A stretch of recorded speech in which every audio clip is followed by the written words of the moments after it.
The rain battered the cracked pavement outside the gas station, each drop a reminder of the cold that seeped into Isaiah's bones. At 12, he'd been thrown out of his Mississippi home, his mother's final words, "You're no son of mine," echoing louder than the storm. Now, 7 years later, he huddled in a New Orleans bathroom stall, his thin frame shivering against the tiled wall, wondering if survival was worth the fight. What does it mean to belong when the world keeps pushing you away? Isaiah Jackson, now 19, had asked himself this question too many times. His life had been a patchwork of shelters, street corners, and fleeting kindnesses, each one fraying at the edges. Growing up black and gay in a small southern town had branded him an outcast before he'd even understood who he was. His mother had found the love letters he'd written to a boy at school, and that was it. Door slammed, bags packed, no looking back. New Orleans was supposed to be different. The city pulsed with life, jazz spilling from bars, laughter echoing through the French Quarter. But for Isaiah, it was just another place to survive.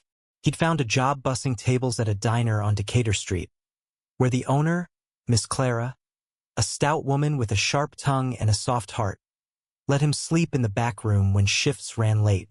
But tonight, the diner was closed, and the streets were unkind. The gas station bathroom, with its flickering fluorescent light and faint smell of bleach, was the only refuge he could find. What keeps someone going when they've lost everything? For Isaiah, it was the small things. The way the Mississippi River glinted at sunrise, the memory of his grandmother's humming, the stubborn hope that somewhere, someone might see him as more than a mistake. He clutched his worn notebook, filled with poems he'd never share, and whispered one to himself, his voice barely audible over the rain. The door creaked open and Isaiah froze. Heavy boots thudded against the tiles, deliberate and slow. His heart raced. Strangers at night were rarely kind. He pressed himself deeper into the stall, praying the lock would hold. The boots stopped. A deep voice, calm but commanding, broke the silence. "Kid, you can't stay here all night. It's not safe." Isaiah's breath caught. Was this a cop? A drifter? He didn't answer, hoping silence would make him invisible. But the voice came again, softer this time. "I'm not here to hurt you. I just saw you come in. Looked like you needed a place to go. What do you do when a stranger offers help? But trust is a luxury you can't afford." Isaiah hesitated, then unlatched the door. Standing there was a man in his late 50s, tall and broad-shouldered, with salt and pepper hair and a face weathered by time. His eyes, though, were kind, and his jacket bore the faint insignia of a military uniform. "Name's General Marcus Tate," he said, extending a hand. "Retired. You got a name?" "Isaiah," he mumbled, unsure why he answered at all. Marcus studied him, not with pity but with something else, recognition maybe. "You're not the first kid I've found in a place like this," Marcus said. "Come on. I've got coffee and a warm truck. Let's talk." Why would a stranger care? Isaiah didn't know, but the cold was biting, and his stomach growled. He followed Marcus to a pickup parked outside, where the older man handed him a thermos of coffee and a blanket. As they sat, Marcus shared his story. A career in the army, a life spent hiding his own truth as a gay man under Don't Ask, Don't Tell, and now a quiet mission to help kids like Isaiah. "I've got a spare room," Marcus said. "No strings, just a place to sleep." Isaiah wanted to believe him, but the world had taught him caution. What's the cost of accepting help when you've been burned before? He sipped the coffee, its warmth spreading through him, and nodded. "Okay, just for tonight." They drove through the city, the neon lights blurring past. Marcus's home was a modest shotgun house in the Treme, filled with books and faded photos of soldiers. Isaiah felt out of place, but the bed in the spare room was soft, and for the first time in months he slept without fear. The next morning, Isaiah woke to the smell of bacon. Marcus was in the kitchen, humming an old jazz tune. "You're up," he said, sliding a plate across the table. "Eat, then we'll figure out what's next." What does next even mean when you've never had a future to plan for? Isaiah ate in silence, stealing glances at Marcus. The man wasn't pushy, didn't ask too many questions, but his presence felt like a lifeline. For the first time, Isaiah wondered if he could stop running. But the city wasn't done with him yet. That afternoon at the diner, Isaiah met someone who would change everything. A young man, maybe 20, with tousled dark hair and a shy smile, walked in carrying a guitar case. His name was Mateo Rivera, a street busker who played for tips in the quarter. Their eyes met and Isaiah felt a spark, something he hadn't felt since those letters got him kicked out. What happens when you find someone who sees you, really sees you, but you're too scared to let them in? Mateo lingered after his meal, scribbling lyrics on a napkin. "You ever write songs?" he asked, catching Isaiah off guard. "Poems," Isaiah admitted, his voice barely above a whisper. Mateo grinned. "Close enough. Maybe we could try something together." As the day ended, Isaiah walked back to Marcus's house, Mateo's number scrawled in his notebook. The city felt different now, alive with possibility. But deep down, Isaiah knew the past wasn't done with him. How do you build a future when the ghosts of your old life keep knocking? Days turned into weeks, and Isaiah found a rhythm at Marcus's house. The spare room became his, with a small desk where he wrote poems late into the night. But the spark with Mateo burned brighter than anything else. They met often in the park, under the same oak tree where Isaiah first felt safe enough to share his words. Mateo's guitar strummed softly as Isaiah read, their voices weaving together like a song. What does it mean to trust someone with your heart when you've never had a home for it? Mateo was different from anyone Isaiah had known. Born in Houston to Mexican immigrant parents, he'd left home at 17, chasing music and freedom. His easy laugh and quiet confidence drew Isaiah in, but fear lingered.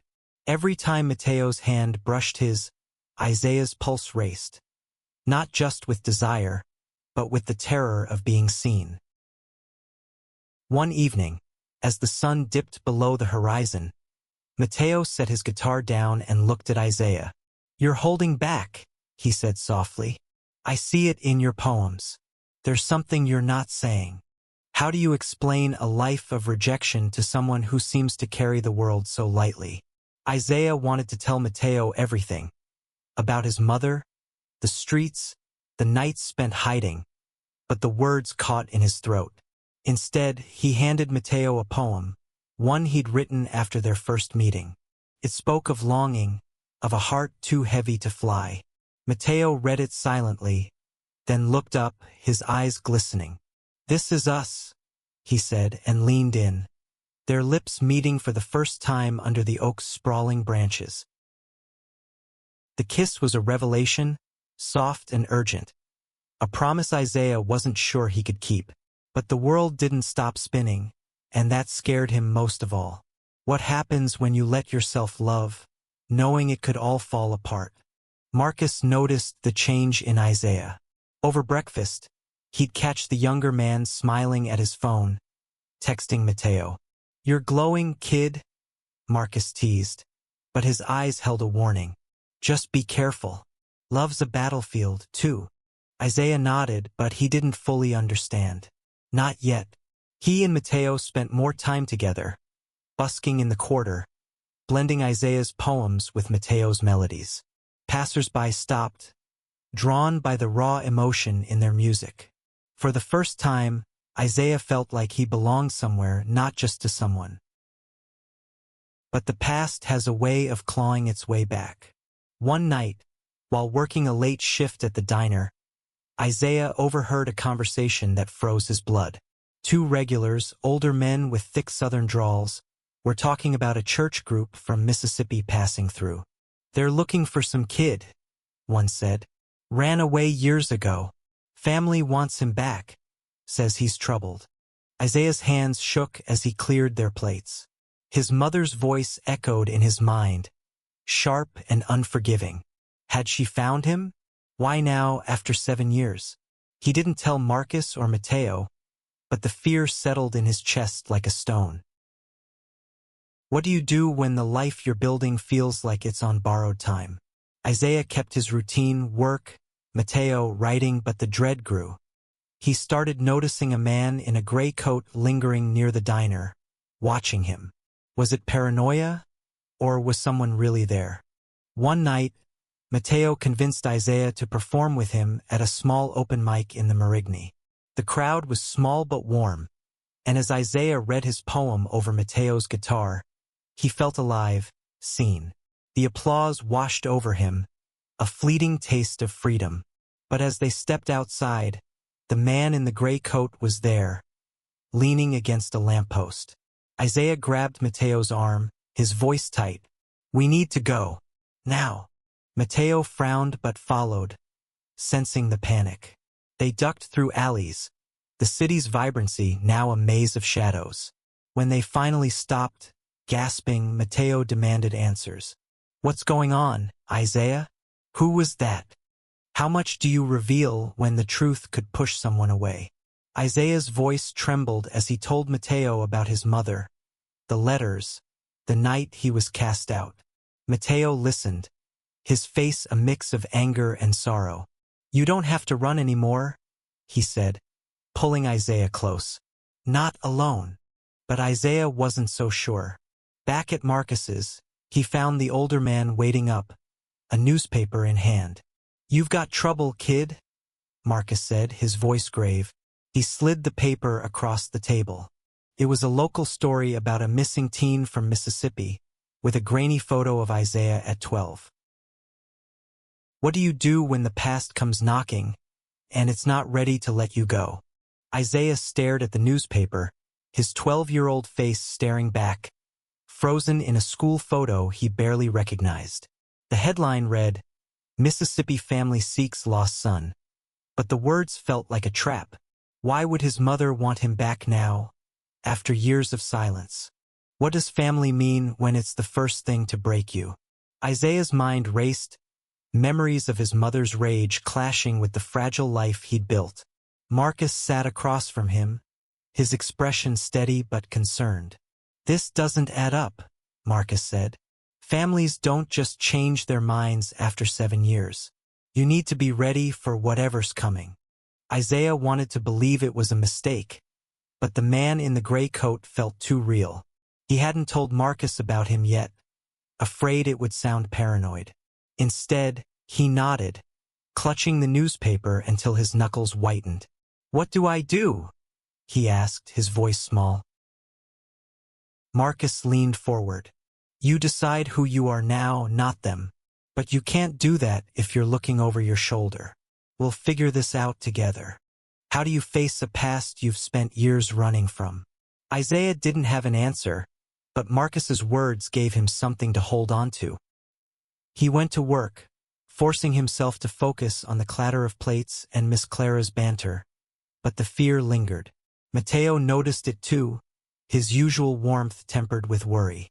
You're not yourself, he said during a break, pulling Isaiah into the alley behind the diner.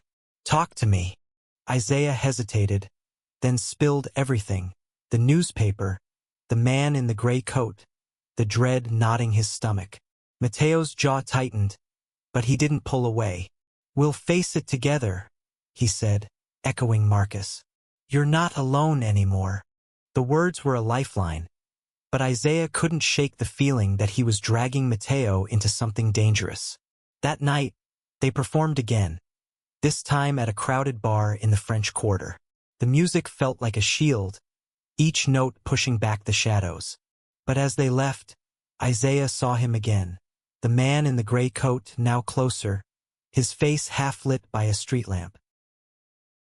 What do you do when the threat is real, but you don't know what it wants? Isaiah grabbed Mateo's hand, pulling him toward the streetcar. They rode in silence, the city blurring past, until they reached Marcus's house. Inside, Isaiah finally told Marcus about the man. The older man's face hardened. "That's no coincidence," he said. "We need to know who he is." Marcus made calls the next day, tapping old military contacts. By evening, he had a lead. The man was a private investigator, hired by a church group in Mississippi. "They're tied to your family," Marcus said, his voice low. "They've been tracking kids like you, calling it reclamation. Sounds like conversion nonsense." Isaiah's stomach churned. Conversion? He'd heard stories, kids sent to camps, broken down until they denied who they were. Was that what his mother wanted? To erase him all over again? What does it mean to fight for yourself when the world wants to change you? Isaiah didn't know, but he felt the weight of Marcus and Mateo's support. The three of them sat up late planning. Marcus suggested laying low, but Mateo had another idea. "Let's go public," he said. "Your poems, our music. Let's tell your story. They can't touch you if the world's watching." Isaiah wasn't sure he was ready, but Mateo's passion was infectious. They spent the next few days writing a new song, one that wove Isaiah's pain into something raw and beautiful.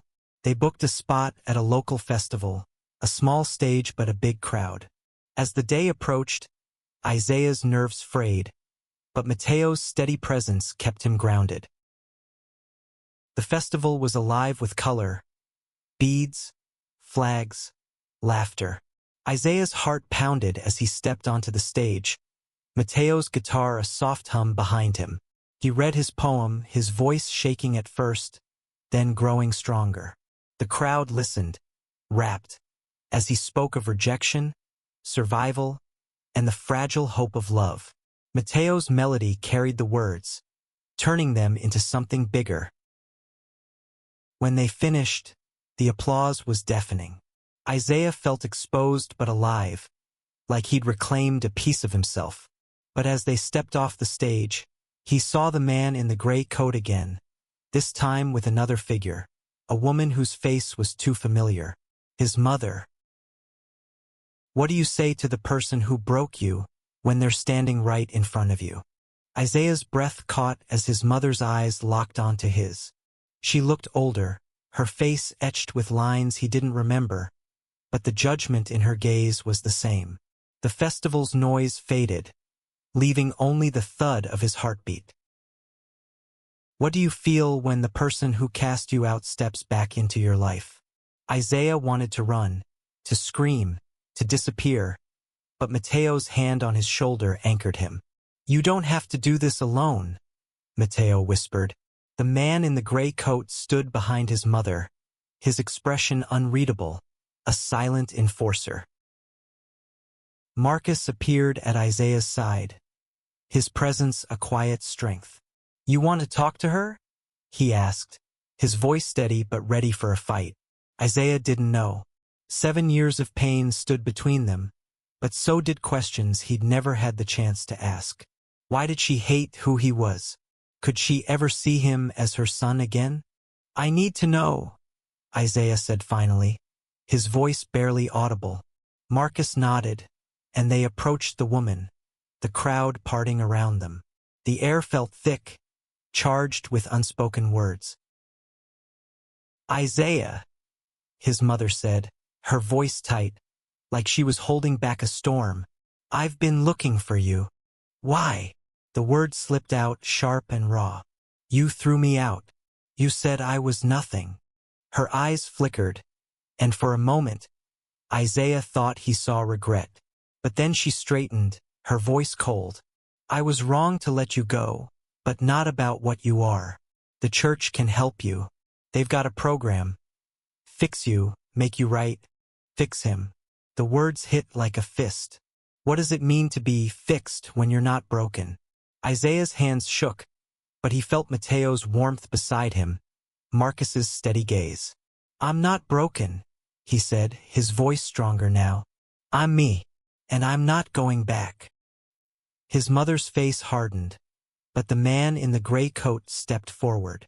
"This isn't your choice, kid," he said. Your family's got rights. You're still a minor in their eyes.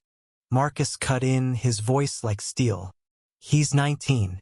He's no one's property. And you're on thin ice, threatening him in public. The crowd was watching now, phones out, recording. The investigator hesitated, sensing the shift. What happens when the world starts to see your truth? Isaiah felt the eyes on him, not with judgment, but with curiosity, maybe even support. Mateo squeezed his hand, a silent reminder of their song, their story. "Let's go," Isaiah said, turning away from his mother. She called after him, but he didn't look back. Back at Marcus's house, the three of them sat in silence, the weight of the encounter heavy. "She's not done," Isaiah said finally. "She'll keep coming." Marcus nodded. "Maybe, but you've got people now. And a voice." He gestured to Isaiah's notebook, then to Mateo. "You two shook that crowd today. Keep doing that and they can't touch you." Mateo grinned, though his eyes were serious. "We're just getting started," he said. "Let's take this bigger. A real show, a real stage. Tell the world who you are." Isaiah wanted to believe it could be that simple, but fear lingered. What does it take to claim your place in a world that keeps trying to push you out? Over the next week, they planned a bigger performance, this time at a community center in the Bywater. They poured everything into it. Isaiah's poems, Mateo's music, their shared story of love and survival. The night of the show, the room was packed. Isaiah's nerves buzzed, but Mateo's calm presence steadied him. As they performed, Isaiah felt the crowd's energy shift, their claps turning into cheers. He saw faces like his, young, queer, searching for a place to belong. For the first time, he felt like he was building something, not just surviving. But as they left the stage, Marcus pulled them aside, his face grim. He'd gotten a call from a contact. The church group was escalating, filing a petition to have Isaiah declared unstable and returned to Mississippi. "They're not giving up," Marcus said. "We need to fight this legally." How do you fight a system that sees your existence as a problem? Isaiah felt the ground shift beneath him, but Mateo's hand in his was a reminder. He wasn't alone. They sat up late, researching legal aid, finding a lawyer who worked with queer youth. Marcus offered to pay, his savings a small but fierce weapon. As the days passed, Isaiah's fear battled with his hope. He and Mateo kept performing, their music spreading online, their story resonating. But the threat loomed, a shadow over every note. What does it mean to keep going when the fight feels bigger than you? The lawyer's office was small, tucked above a bookstore in the French Quarter, but it felt like a fortress.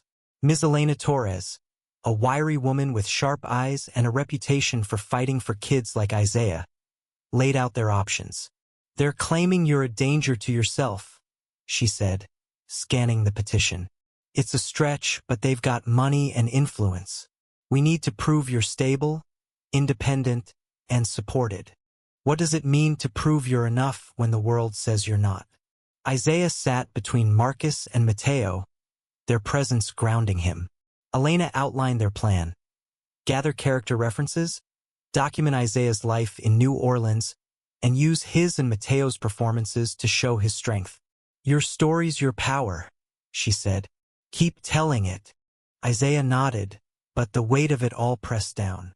He wasn't just fighting for himself. He was fighting for the life he'd built, for the love he'd found, for the right to be. Mateo squeezed his hand under the table, a silent vow. Marcus added, "We've got your back, kid. Always." The hearing was set for a month later, giving them time to prepare. Isaiah and Mateo threw themselves into their music, performing at every venue that would have them. Their story spread, videos of their shows racking up views online. People started calling them the New Orleans Poets. Their love and resilience a beacon for others. But the fear never left. Isaiah saw the man in the gray coat less often, But the church group's presence lingered. Flyers in the mail, whispers at the diner. One night, a brick crashed through Marcus's window. A note attached, "Sinners will burn."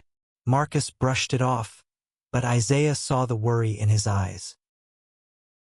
What do you hold on to when hate tries to tear you down? Isaiah clung to Mateo's laughter, Marcus's quiet strength, and the words that poured from his pen. He wrote a new poem, one that spoke of roots growing through cracks in concrete, of love that refused to break.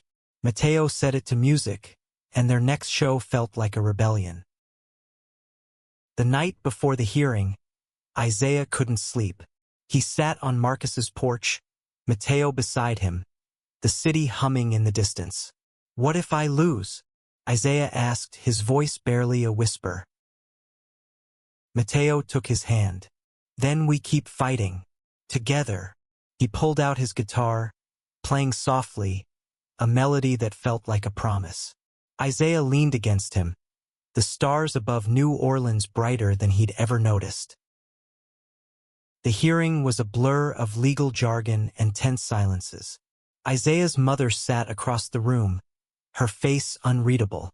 The church's lawyer painted Isaiah as a troubled runaway, but Elena was relentless, presenting letters from Miss Clara, Marcus, and even festival organizers. She played a video of Isaiah and Mateo's performance, their voices filling the courtroom. When Isaiah took the stand, his voice shook but didn't break. "I'm not lost," he said. "I'm here. I've built a life, a family, a purpose. I'm not going back to a place that tried to erase me. What does it mean to stand in your truth, even when it terrifies you?" The judge listened, her face impassive. Hours later, she ruled in Isaiah's favor, dismissing the petition. The church group could try again, she said, but for now, Isaiah was free. Outside the courtroom, Marcus hugged him, tears in his eyes. Mateo kissed him, not caring who saw. Isaiah felt lighter, like he could finally breathe. His mother approached, her steps hesitant. "I thought I was saving you," she said, her voice breaking. "I was wrong." Isaiah looked at her, the woman who'd once been his world. "I hope you find peace," he said, then turned to Mateo and Marcus, his real family. The weeks that followed were a whirlwind. Isaiah and Mateo's music gained traction, landing them a small record deal. Marcus started a fund for queer youth, naming it after Isaiah's first poem. The city embraced them, their story a testament to resilience. One evening, under the same oak tree where they'd first kissed, Isaiah read Mateo a new poem. It spoke of love that endured, of roots that grew stronger in the dark. Mateo smiled, adding a melody, their voices blending into the night. What does it mean to find home? For Isaiah, it was this: a hand to hold, a song to sing, and a life that was finally his.